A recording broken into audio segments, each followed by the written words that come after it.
Good afternoon and welcome to the Full Scottish. I'm joined today by eminent historian Professor Murray Pittock, and we were hoping to be joined by Maarion Fellows, MP for Motherwell and Wishaw. We've not been able to get a hold of Maarion. We don't know whether it's a technology problem or whether she's been indisposed, but we'll keep trying and hopefully she'll be able to join us during the programme. Before we turn to today's rather packed agenda, I just want to, as usual, update you with the latest coronavirus statistics as of 2 o'clock yesterday. So as of 2 o'clock on Saturday, 777 new confirmed cases of COVID, 22 new reported deaths of people who had tested positive in that 24-hour period. That means a total of 1,216,074 people in Scotland have been tested. Of these, 1,116,611 have been confirmed negative, meaning 99,463 positive tests, getting up to that important 100,000 mark. As of yesterday, 945 people were in hospital, 64 of whom were in intensive care. And sadly, that means the total number of people who have died who have tested positive has now gone up to 3,911. However, better days are coming. The vaccine, the Pfizer vaccine, has arrived in Scotland, the first batch of it. And according to Jean Freeman, the Cabinet Secretary for Health, it'll start being used with key workers on Tuesday of next week. Our understanding is around 65,000 doses have arrived in Scotland, which obviously only covers about 33,000 people because everyone has to get 2 doses of the vaccine. First one and then one 21 days after, with the full immunisation not being effective until 28 days after the first shot is given. It's not entirely clear who's going to get the first doses. We've been told it will be a mixture of vulnerable people in hospital, key frontline workers, people in care homes and care home staff. But at 33,000 in the first batch, that's not going to go anywhere near frontline workers in the NHS, of whom there's about 300,000. And what we're not sure about yet is when the next batches will be coming and how quickly they'll get to Scotland. There have been rumours that there are delays in production in Belgium, so we'll have to wait and see. Anyway, Murray, it has to be good news. Can you see any downside to the vaccinations? Oh, I don't think it would be responsible to see a downside. I mean, it's really good news that we have got not only the Pfizer vaccine, which the UK government has bought extensive 20 million doses of in total, but also we've got the Moderna and the Oxford AstraZeneca vaccines following on. So I mean, it's all. I mean, Pfizer is complex to administer because of the need to keep it at such a very low temperature, minus 70 centigrade. But I mean, I think it's really, really important that it's being rolled out next week. And it's obviously we shouldn't underestimate the significant task that the Scottish government has on its hands to deliver a vaccine which requires such careful storage to so many different locations. It's not as if it'll all be disseminated from a single location.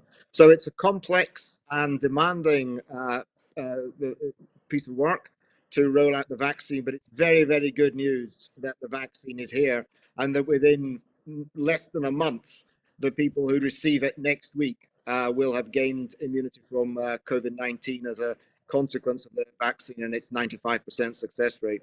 The uptake of the flu virus in Scotland has been decreasing year on year for the last 5 years due to complacency, probably. It's now just under 50% of people who are entitled to get it. So what do the government have to do to make sure that the uptake of this, because it won't be mandatory, is going to be effective and so much higher? The target for the flu vaccine is 75%. Well, I think this is not going to be so difficult the first time round. I mean, flu happens with an exceptionally low mortality rate every winter, and moreover, the virus mutates slightly, and of course, may happen with COVID-19 every year. So, naturally, over time, unless you feel very vulnerable, the chances of being severely affected by it are infinitesimally low. I think flu virus take-up might be improved by linking it more explicitly with increased vulnerability to COVID-19. I think the experience people have gone through over the last 9 months and the general level of concern about COVID-19 in the media, in the country, and in public health, and in the political system means that people will come forward to get this vaccine, especially since we're not talking for some time about a rollout which will go outside the core vulnerable groups. I mean, if you're saying, would people who are 29 come forward and get the vaccine, maybe they won't in large numbers when it's available to them. But if you're saying, will people who actually are over 60 or 65 come forward and get the vaccine? I think they will. I think that the level of concern and the extent to which people have been prepared to abide by the numerous regulations and changes that have happened since March indicates that we will get high take-up for this vaccine. To put it bluntly, people are genuinely concerned and worried by it. So I think we'll see a very positive take-up from those who are most at risk from it. And I'm assuming that there'll be some important public campaigns. Nicola Sturgeon said she would go on TV and show herself getting it if that helped. Although she's not of the age group that would be first on the list. So by the time she gets it, hopefully so many of us will have done. Obviously, there's a lot of anti-vaxxers out there. There have been some ridiculous claims made by people. We just have to hope that that isn't going to be a problem. But on the wider picture, has the UK government politicised this matter by claiming that we've got it first because it's a Brexit bonus, and the somewhat ridiculous claims by Education Minister Gavin Williamson? And just a quick hello to Maarion Fellows, who's managed to join us. Hello, Maarion. Yes, I have. I'll let you get your breath and have your cup of tea. So, Murray, has the government over-politicised this? Well, I think the idea that the Pfizer vaccine has received approval in the UK because it's a better country than the US, France, and Belgium is not one that many people would wish to identify with. And I'm not really sure that the best way to win friends and influence people is to tell them that they're inferior to yourself. But that is an obvious rather unnecessary own goal. I think it's also rather peculiar that the UK government should have suggested that the Union flag should go on the Oxford AstraZeneca vaccine when they've already bought 20 million doses of the Pfizer. I mean, are they which is obviously cost the exchequer a lot of cash. So if we've got to invest in the Pfizer vaccine, there isn't much point in flying the flag on one that hasn't yet been approved. But these things aside, it's very good news. I think the politics is regrettable, but in the situation we're in, particularly in the conflation between the rollout of the COVID vaccine and the last stage of the Brexit negotiations, it's not surprising that some rather wacky ideas about the vaccine, about putting the vaccine into the political sphere, have emerged in some of the talk show programs and some off the cuff, or perhaps not quite so off the cuff, remarks intended for the Tory faithful. But I mean, more fake news. I mean, the main assertion was that we were able to approve it more quickly because we weren't bound by EU regulations. Well, we're still bound by EU regulations for another 3 or 4 weeks. And in actual fact, there are exemptions within the EU allowing member states to rapidly approve medicines if they need to. In fact, they've told Hungary that if they want to start using the Russian-produced vaccine, which is being distributed in Russia at the moment, then they're quite at liberty to do so.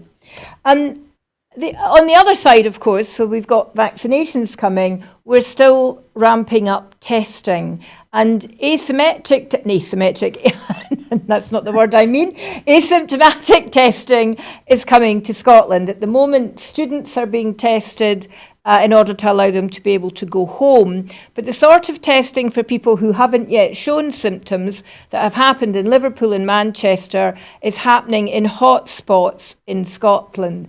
Maarion, is any part of your constituency being covered by this? Not really at the moment, but I think it's a really good idea. I mean, it doesn't catch everything, but it gives people a lot more sense of what's actually happening locally. Well, you're right, it doesn't catch everything. And the British Medical Journal came out a couple of weeks ago and said that they reckoned only 50% were being caught.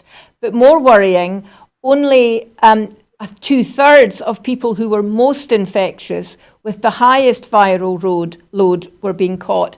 And that was a cause for concern. So are we doing anything different about testing in Scotland than they've done in Liverpool and Manchester? Not really, as to my knowledge, because of course this isn't my area. I'm a Westminster politician as well. It's not really my area of expertise, but it has to be better to find people that you would not have otherwise found, because that's going to halt some spread, get the tracing sorted out, and get more people aware of the danger that they present to others.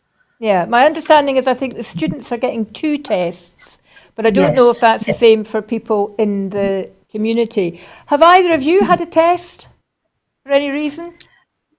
No, Nope.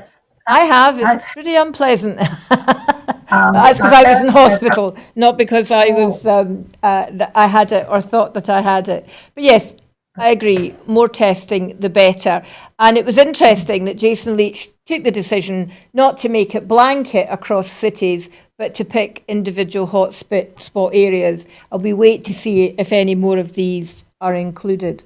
Murray, you mentioned Brexit talks when you were chatting, and that's the really big story of the weekend. Obviously, we're in the last gasp attempt to get some kind of deal. They're meeting again tomorrow, later today, in fact, and then there to be more telephone calls on Monday. So what do you think, Maarion? Deal, no deal, good deal, bad deal? What's going to happen? Well, I think there'll be some sort of deal, but I don't think it'll be very good. That's based on nothing other than good guesswork. I think Boris is too far down the line not to come out with something, but no matter what it is, it will be trumpeted as something outstanding. And it's far too late for businesses to get really prepared. So that's the real issue for me.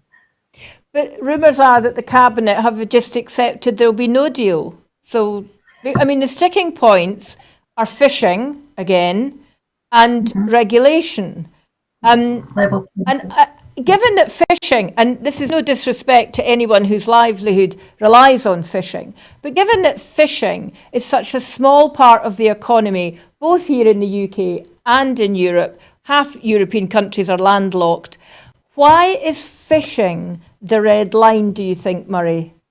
Well, I think that's incredibly traditional. So this goes back. There was a flagship launched by Charles I in 1637 called the Sovereign of the Seas, and that what was called in the 17th century the contest between Mare Liberum, the open Mare Clausum, the closed sea, underpinned a huge change in British policy and outlook towards support for the closed sea model. And the operation of sovereignty over the seas is very much part of sovereigntist identity within the UK. It's not really about fishing. It's about control over the seas. If you remember, well, I'm afraid I remember, I'll confess, the Cod Wars with Iceland in the 1960s and 70s, or so-called Cod Wars. Once again, sovereigntism trumped realpolitik and real economics. As you say, fishing is a relatively small industry, but ultimately it's not about fishing. It's about sovereignty.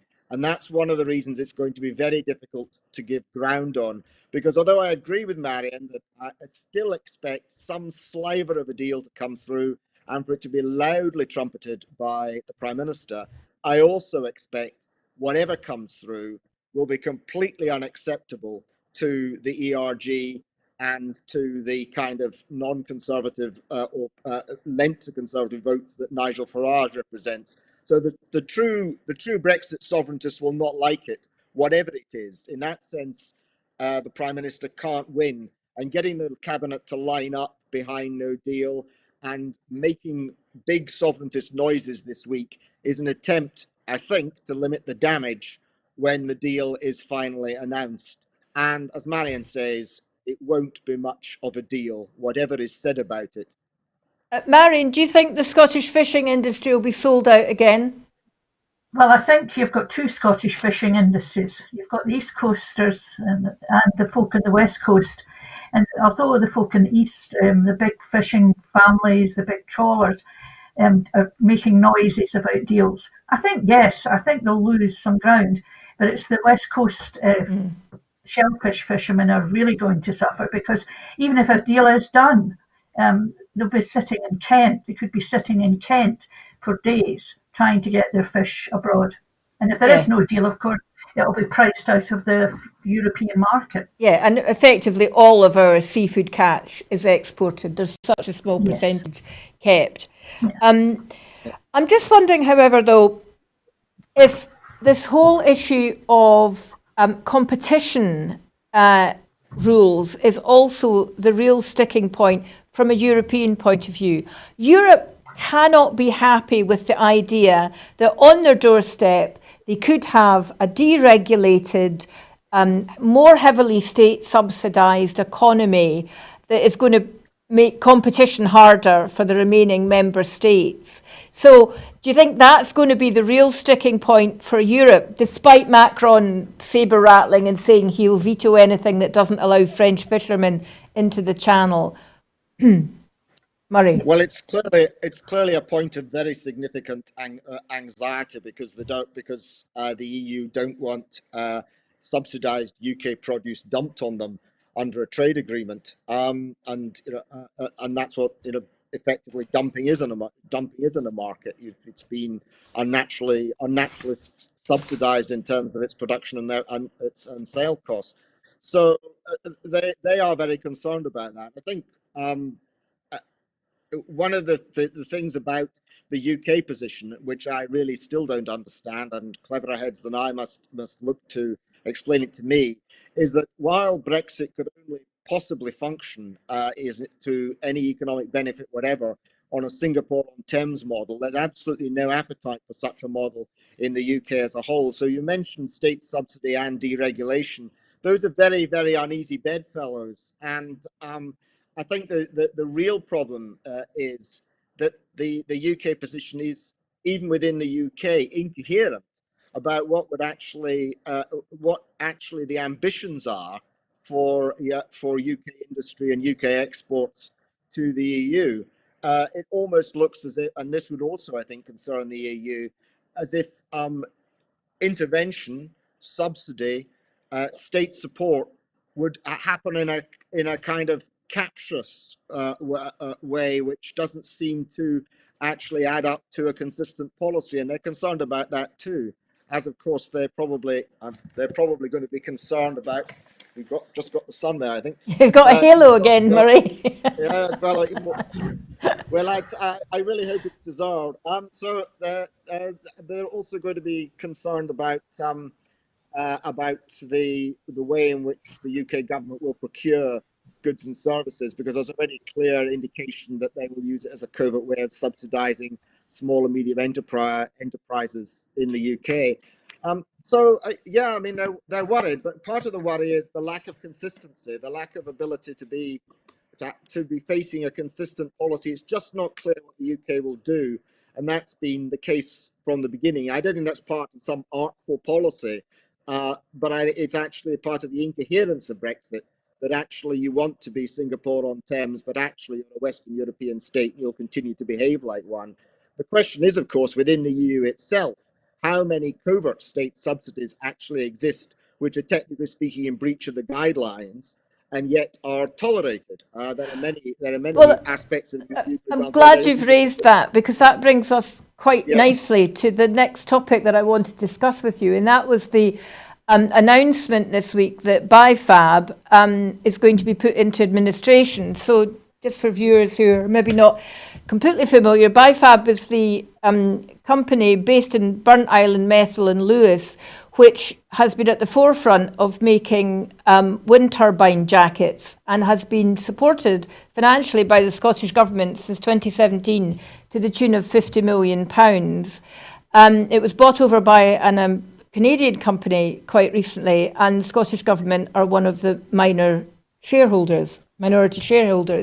This week, or a couple of weeks ago, the Scottish Government said that it couldn't agree to subsidise it any further with the £30 million worth of guarantees it had given them in order to support their supply chain.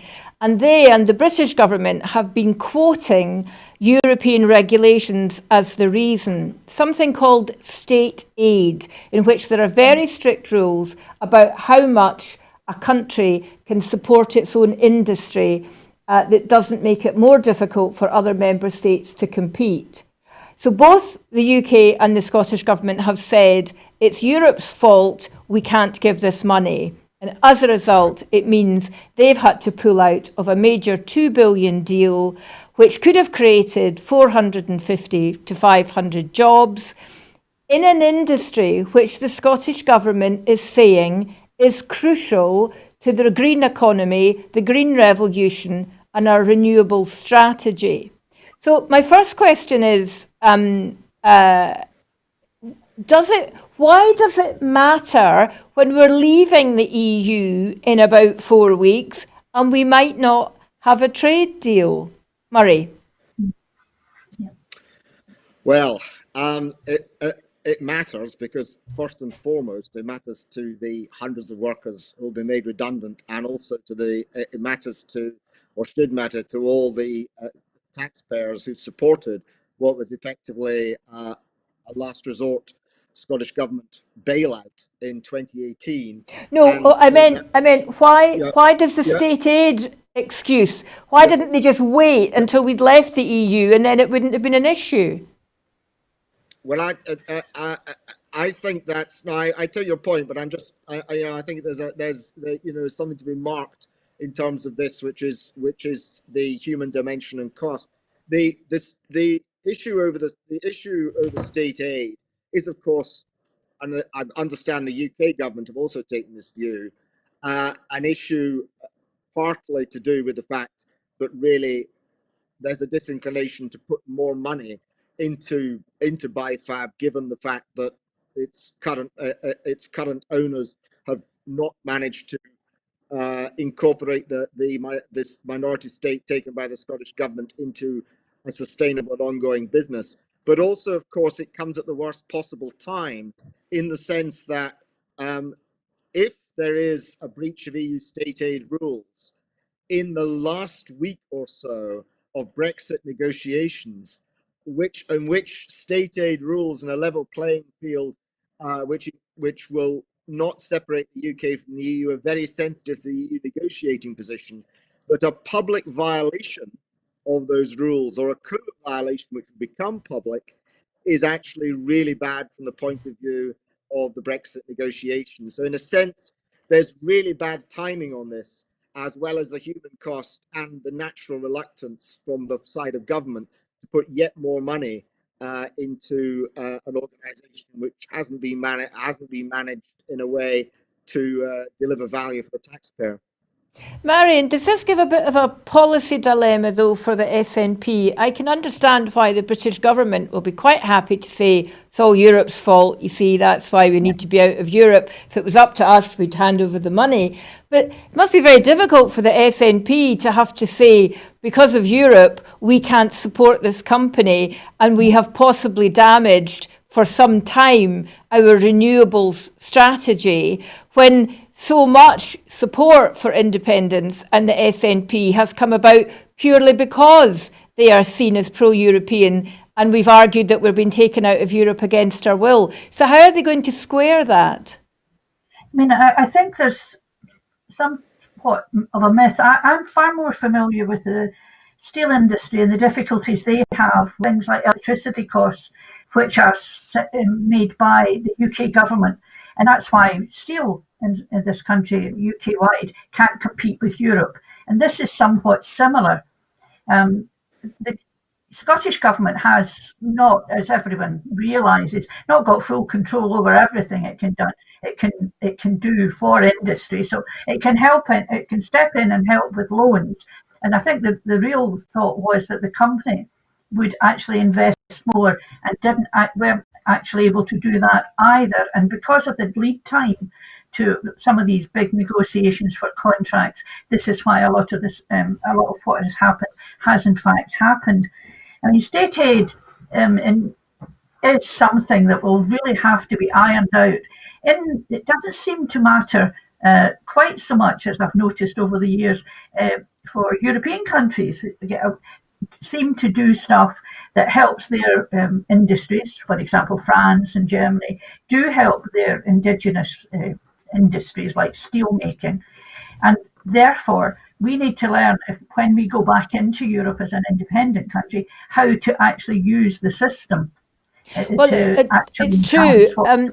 The UK has only ever donated something like 0.4% of its GDP in state aid, which is about 22nd or 23rd in the league table, as opposed to Sweden, for example, small country, 6.7% of its GDP. So clearly there are ways of getting round it. But given the position of state aid, and given that when the £30 million was promised, we knew what the regulations were, I'm still confused why that commitment was given, because I can't really see that additional investment by the parent company would have changed that. Or have I misunderstood the setup, Murray?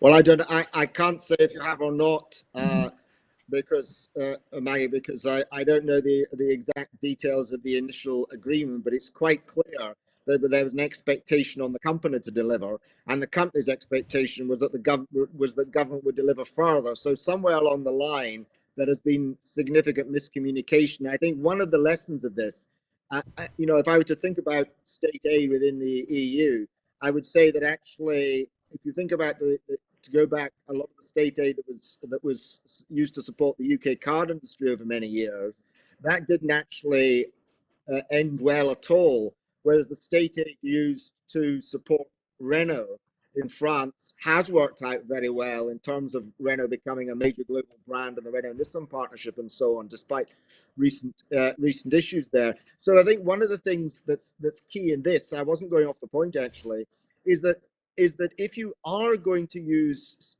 state aid, one of the ways in which it can be effective, possibly within the guidelines, is that the way what it targets the company will do next, what the company's ambition will be. And you can't just write a check and forget. If government money goes in, then there has to be clear bandwidth to be able to manage a strategic outcome which gives value for that money, and not as appears to be here, where you've got two sides blaming one another, because one of them said they expected more money, and the other one said they expected more investment. That's really a failure. That's a failure of management. It actually goes beyond state aid rules. It appears that in Europe, a lot of the state aid money there is supported by Far East finance or Middle East sovereign wealth. So maybe that's what the Scottish Government have to think about in the future. But I want to think just a bit more, Maarion, about the whole renewable industry. So two sides to renewable industry. Our production of renewable energy against carbon, and also how we benefit from the industry that supports renewables across the world. Now, we're doing very well on the former. At the end of 2019, we were 90% of energy produced by renewables. The target was 100% by the end of this year. I don't know how close we are to that, but we are certainly doing well. But the other side of the coin, and this was the thing that people were kind of promised in Scotland, we were going to be the Saudi Arabia of wind farms and the Saudi Arabia of renewables, with a massive number of jobs created. And the worry is that this very public falling out and this very public kind of carpet ripped out from under the feet of BiFab, is making a lot of people, not least the Scottish Parliament, question the commitment to that. So the Scottish Parliament, and I appreciate, Maarion, you don't sit in the Scottish Parliament, but they voted 61 to 60 against the government to condemn their stance on BiFab. So does that now mean that this whole bonanza of jobs in creating the infrastructure for renewables is lost to us, because we're going to continue, without support from government, to lose out to other cheaper manufacturing areas like the Far East? No, I don't think it's completely dead in the water, but I do think there are issues and there are difficulties that are going to have to be ironed out.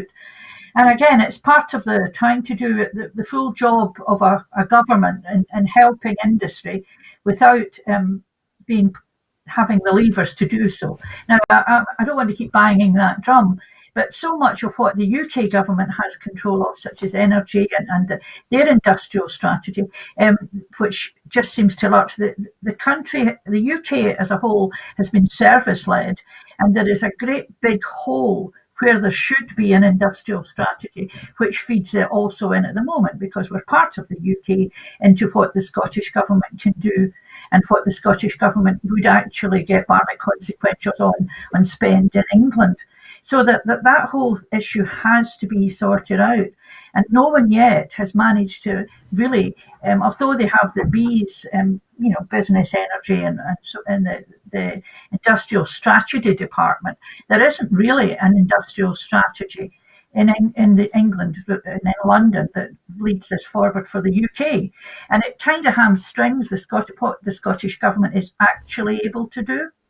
But the Scottish government needs to be thinking about that for the future, yes, surely. Yes, so your colleagues in Westminster who represent constituents and constituencies where these potential jobs, these actual jobs will be lost and potential jobs will be lost, what are they thinking about? What are they saying? Have they commented on this? Well, I haven't spoken because I haven't spoken to, for example, Peter Grant, who's in Fife. I haven't, and Douglas Chapman, who's also there. But I know they're working hard locally to try and help secure jobs and keep the yards. I think what may happen, and I don't know, but when steelworks, the last remaining steelworks in my constituency, the DL Works, went through the almost closure when they were sold to Liberty Steel. At that point, the Scottish government stepped in with real practical help, and it's still working. But the problem is the government doesn't own these yards. The government is only, in BiFab's case, a small shareholder, a minority shareholder. But what they can do is do things with rates, with different other options that they did down in Motherwell, and actually, if and when we start getting more into renewable energy, places like DL Works in my area could be ready to move forward in a way that if the Scottish government then hadn't stepped in, it would just have closed down and the furnaces would have closed down and that was it over. Now, well, Fiona Hislop has said they're going to do their best for the yards. There's been no specifics about what that would be. And I think for the people whose jobs are at risk, they need to know fairly soon what's going to happen and see how they can get the unions involved in helping that. But two clear messages from this. State aid has to be sorted out, and we need an industrial stroke manufacturing strategy for Scotland going forward. And I don't think anybody could find a problem with that. I want to take a slightly different tack now and just look very briefly over the Atlantic to what's been happening this week in the presidential election and the forthcoming inauguration plans for Joe Biden. He's coming under a bit of attack from the Black American and Latin American caucuses who don't think enough people of colour are being put into his cabinet suggestions. So we'll wait to see if that develops. But the really big news this week is the preparations for the 2 Georgia Senate runoff places, which will happen in January. So at the moment, the Democrats need to win both these Senate positions in Georgia, and there's not been a Democratic senator in Georgia, I think, for 20 years. Yep. And the Republicans need to hold only one. And if they hold only one, then they will control the Senate, and they'll be able to effectively veto most of Biden's presidency. That's not an unusual position for American presidents to find themselves in. So these two races are crucial. So Donald Trump was at a rally this week, which some commentators have said didn't really help the case of the Republican campaign in Georgia. But an interesting and somewhat ironic development has been, because Trump has thrown so much doubt onto the electoral process, especially in Georgia, that Republicans in Georgia are saying, well, we're not going to vote because it's just going to be rigged, and we're not going to use these Chinese voting machines again because there's no point. And two leading Trump lawyers have actually come out and said that no Georgian should vote in this election until the problems with the presidential claims are sorted. So there's an irony for you. Donald Trump's made such a fuss, it might actually be enough to hand the Senate to the Democrats. Do you think that's likely, Murray? We will really have to wait and see whether Republicans don't turn out in response to these rather high-profile statements. I think if you look at the November elections, you see that although there's a clear move towards Biden and against Trump, which is sufficient to lose Trump the presidency, there was very little movement on the Senate seats up, and in Congress, the Republicans made inroads into the Democrats' majority. So the message from the November elections is that there isn't a big swing to the Democrats in the US, but there was a swing against Trump, which is unsurprising. Trump is a bit less popular than the Republican Party. I mean, there are good reasons for that. So in this case, it seems to me, barring a mass Republican abstention, which frankly I don't believe in, but we'll see. I could be wrong, because we will probably not get two Democrats, and the Republicans should hold one, would be my guess, because in terms of the Republican vote as opposed to the Trump vote, that is holding up very well. But I will say that, the demographic ground in Georgia is shifting slightly because, frankly, the registration has been done there, improved registration of minorities. Black votes really matter, and in so many states in the US, they haven't mattered quite so much as they should have done, which is the same as every other vote. And there's been a greater registration of voters from the black communities in Georgia than there was before. So possibly the demographic tide is turning, but the message from the November elections as a whole is we shouldn't expect the Democrats to take both these seats unless there's a mass Republican abstention. Yeah, I think the Democrats might take one, but that won't be enough. Of course, Joe Biden is known as being someone who's very good at crossing the aisle and working with people on the other side. So perhaps the sort of rather harsh kind of we definitely won't work with the other side atmosphere that has existed in the last 4 years may change. If you were a betting person, Maarion, and I've no idea if you are, do you think Donald Trump will turn up to Biden's inauguration? Well, apparently in the last half hour or so, he's admitted that he'll be taking things. If he does lose the election, he'll take it easy in Florida. So I'm not. I think he might want one last gasp in the spotlight, but who knows? I mean, I wouldn't put money on any either of going or not. I'm the daughter of a betting man, but not a very, very, very Charlotte. How can you say it? it was sixpenny trebles, Tanner trebles. That's a long while ago. That was my father's only hobby. But he wasn't a big gambler. So in case my aunt's watching this, no, I don't know. I mean, who knows what Donald Trump's going to do? I Well, mean, he's that's still the threatening he bottom might line. move to Scotland once he leaves the White House. Well, So if COVID isn't a reason for closing the borders, Nicola, maybe that would be. On to something else that we might not have put money on is the ghost of federalism has returned, courtesy of Keir Starmer, who has come up again with this is the plan. This is how we're going to keep the union together. This is how we're going to make sure all the devolved administrations and the regions of England are heard and there'll be no need for separatism. Now, this is obviously coming in the light of the poll again saying that the support for independence is growing, the election in May, and the very real chance that there will be an independence supporting majority in Holyrood. And recent figures from Northern Ireland that's showing that the move there for United Ireland is gathering pace again. Like Scotland, so much of that influenced by Brexit and what's going to happen to the border in the north of Ireland. So we know that federalism in the current constitutional setup, where one party is so much bigger than the others, could never work.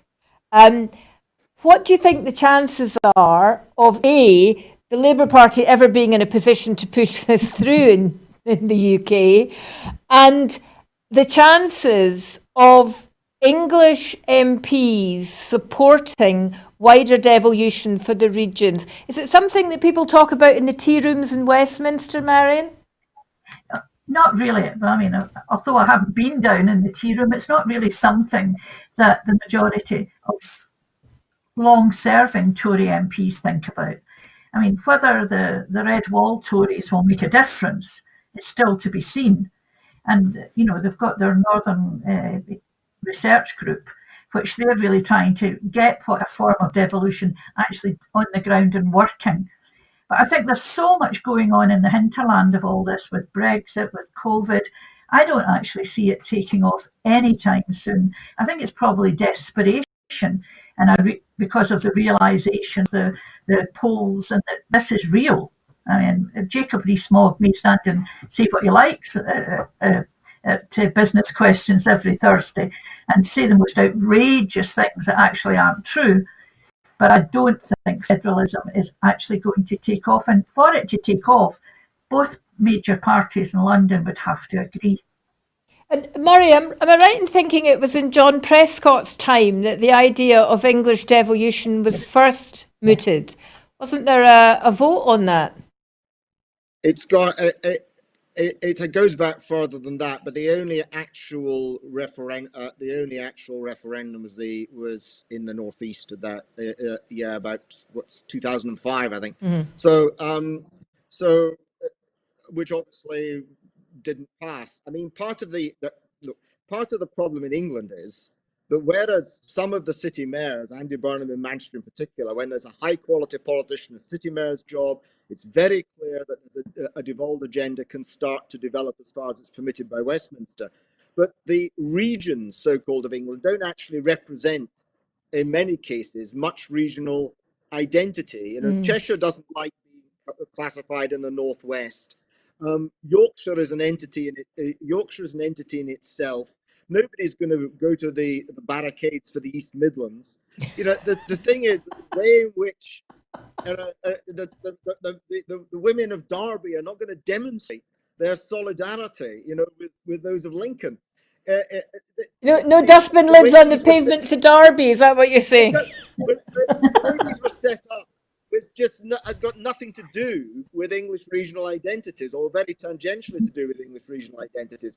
But I think the core issue, I mean, please save us. We've been reforming the House of Lords since Lloyd George, and that was 110 years ago, and it hasn't happened. We've been electing Labour government since 1923, and we haven't seen a change of powers within the UK that wasn't forced from outside as with a constitutional convention. Not suggesting Labour didn't have a big role in that in Scotland, it did, but basically a Scottish agenda. It was not a British agenda, and Tony Blair would never have done it on his own. But federalism requires entrenched powers at different levels, which cannot be overridden. Mm-hmm. And the idea that a UK which has just gone down the cul-de-sac of a fantasy of limitless national sovereignty, and as a result has put pressure on the devolution settlement, and is going to put further pressure on it when the internal markets bill comes back to the Commons on Monday. The idea that that UK will line up to entrench powers is a fantasy. We can talk about Devo Max. 6 years ago in the vow, the Scottish Parliament was going to be entrenched by law, which is actually a constitutional impossibility as the Constitution now stands. And a couple of weeks ago, Jacob Rees-Mogg was suggesting abolishing it. I think people understand that the system, the UK system, can never deliver federalism.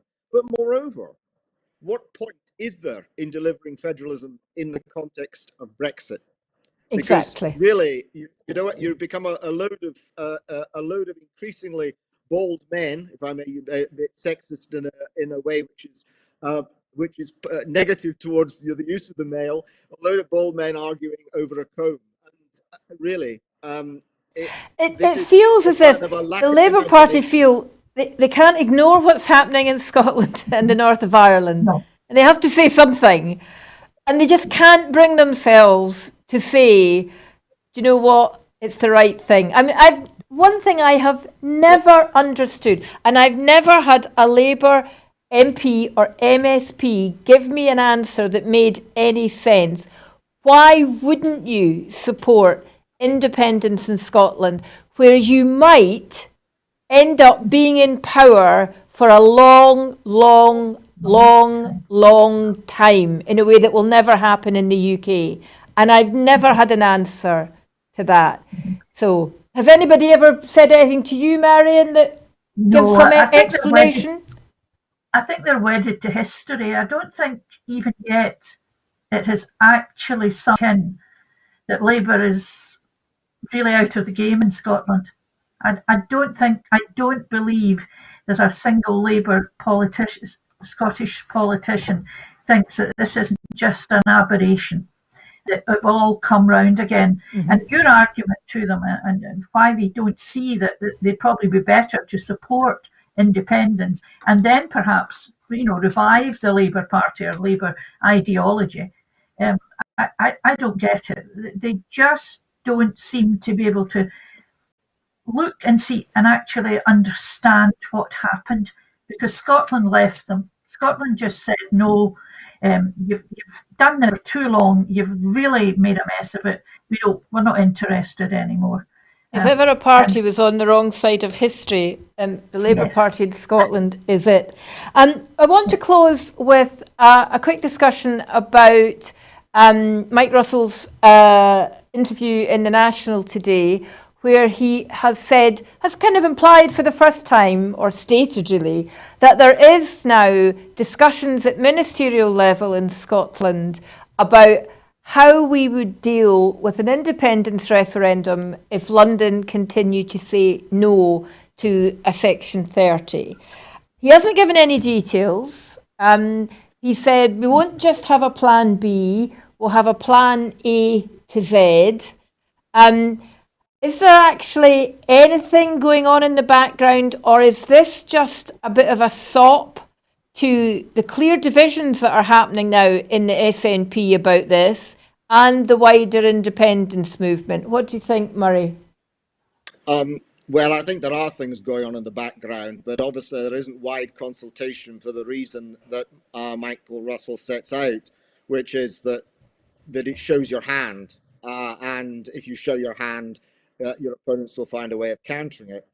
I mean, I expect that if there is an SNP or especially if there's an absolute SNP majority in Holyrood in May 2021, that there will be other routes not just discussed but acted upon with respect to alternatives to a Section 30. The issue is that these are fraught with risk, because I think we should, from the point of view, I understand the people who are strongly on the activist wing of the SNP and are given a lot of time to the Yes movement. They would like action, but I think that it cannot be underestimated how much the pressure will be put on any Yes campaign or any possibility of a referendum by the current UK government, and moreover, how going out with the Section 30 route will invite the prospect of a potential veto from Spain in the context of EU membership. So there are a lot of risks, and I think it's inevitable that a new Scottish government will try something more than Section 30. But I think that it would be irresponsible for us not to be aware that this is not likely, from the point of view of those supporting independence, to be an easy strategy, an easy policy to fulfil, and that there are major risks both at UK and international level. I thought Spain had already come out and said they wouldn't veto. They've understood there is a massive difference between the constitutional differences between an independent Scotland within the UK and Catalonia. I thought they'd said that a while ago. I'm not sure that's actually the bogeyman. It might be. No, no. With respect, they said it with respect to a legally constituted referendum, such as exists under Section 30. Okay. They have not said it with respect to an unofficial referendum, i.e., one supported by the Scottish Parliament alone, as with the Generalitat in Catalonia in 2017. Okay, Maarion, the two ideas that he has discussed in the piece are Joanna Cherry's suggestion of a Holyrood bill and McNeill and McElhenney's idea of negotiating with Westminster. Problem with that, as Mike Russell says, if no one else turns up on the other side of the table, there's nobody to negotiate with. But of the two, do either of these appeal to you? I mean, I think you've got to look at them in the round. I want independence. I mean, that's the reason I stood for Parliament, the reason I joined the SNP a number of years ago. And you have to do everything. I think that you have to say that the present strategy, which is just to go for the majority next year in May, is working. I mean, when we didn't ask for a Section 30 when it was expected, independence leaning polls now have increased exponentially. Is that the word? Majority for independence has just kept on rising. So there's not a bad thing in that. The other thing is that if Boris Johnson keeps saying no, what do we do? And I think that the idea of having an A to Z, looking at a bill, looking at everything, because I think eventually Boris Johnson will buckle. He does buckle. If people don't, he likes to be liked. He maybe doesn't care about Scotland, but some English people are wearying of the whole constitutional wrangle, and he may well give in and just say, well, have your vote. There are even some Scottish Tories that are saying, well, let's let them have their vote because we know that they know that Scotland will vote no again, which is highly unlikely. Well, that's what Gordon Brown's come out and said, give the vote because the unionist side will win again. Good chance, of course, that Boris Johnson won't be Prime Minister. Once we get Brexit done, maybe they'll get Boris Johnson done and someone else will take over. Nicola has always been on very much clear that Section 30 route is the gold standard. Does this suggesting, do you think, Maarion, that she's changed her mind? No, I don't think so. I think no one can deny that a Section 30 order is the gold standard, and that's what would be best because you get international recognition. Everything is done, we know exactly what the route forward. I don't think she's changed her mind on that. But if you keep coming up against some government that says no, and as you've said, it might not be Boris, but I mean, would Michael Gove be any different? Who else would Rishi Sunak be any different? No. So I think you need to explore the other options. I think that becomes more apparent as we come closer to the election in May, and more apparent as we come to what is likely to be an independence majority in the Scottish Parliament. Yes, and the argument that if the Scottish people have voted for a referendum, which is what the May election ultimately will be about, then they have to get it. And that seems, absolutely the basis of democracy. But then we've seen democracy being tampered with all across the place. One of the other things, though, that surprises me is this suggestion that we might have a referendum in September. Why the rush? Are we ready for that in September? I think we could be. I think anything is possible. And I think it would be, there's maybe one, I'm not privy to the inner workings of the government, the Scottish government, but it may be that if you're riding in general terms, if you're riding on quite a high wave, then you do things as quickly as you can because people are getting restive. There's no doubt. And it's not just people in the SNP, it's not just the Yes movement itself, but there's so much change has gone on in the last year between COVID and Brexit, that one more upset, if you like, one more major change in the constitution is not really going to make the huge difference that it might have made in 2014 if we hadn't had 2 years to prepare. I think there's a feeling that we need to change things, and that could be a good reason to have it in September. I just worry that the grassroots movement is not really up to speed, and I think that's 5 or 6 months after the May election. That's quite a quick turnaround. I can only speak for Women for Independence. I sit on the National Committee, and I know that certainly our branches have not really been very active, especially since COVID, and it would take a while to get them up to speed. And obviously that demographic of women that we tend to represent, women between 40 and 60, is a key demographic for the campaign. Absolutely. And I think there's a worry that grassroots movements might not be just quite ready, and the rush may actually be counterproductive. Well, there is that argument. Definitely. I guess one of them is that it is as you say, but the second is that the superior funding of the unionist side will not have the ability to deploy their finances to the same extent as they would in a prolonged campaign. So, and you could also claim the issues have been aired extensively beforehand. However, I see the tactical attraction of September from some points of view, is what I'm saying. But I reiterate my overall analysis, which is that actually this is going to be a lot more difficult than people think it's going to be. Yeah. I also think part of it is they don't want Brexit to become normalised. They still want, while people are getting upset and they've not managed to get their summer holidays and all the rest of it. Anyway, we'll have to leave it there. Thank you so much for joining me today. As ever, we are always looking to make sure that Broadcasting Scotland can continue to develop a range of independent broadcasting that has a different voice, often from the mainstream media, and it doesn't come cheap. So we're looking for donations. We have a crowdfunder running. Please sign up, www.broadcastingscotland.scot. Check us out on Facebook and Twitter. And if you can help financially or spread the word, we'll be eternally grateful. I'll be back next week. Have a good week, and I'll see you next Sunday. Thank you. Thank you.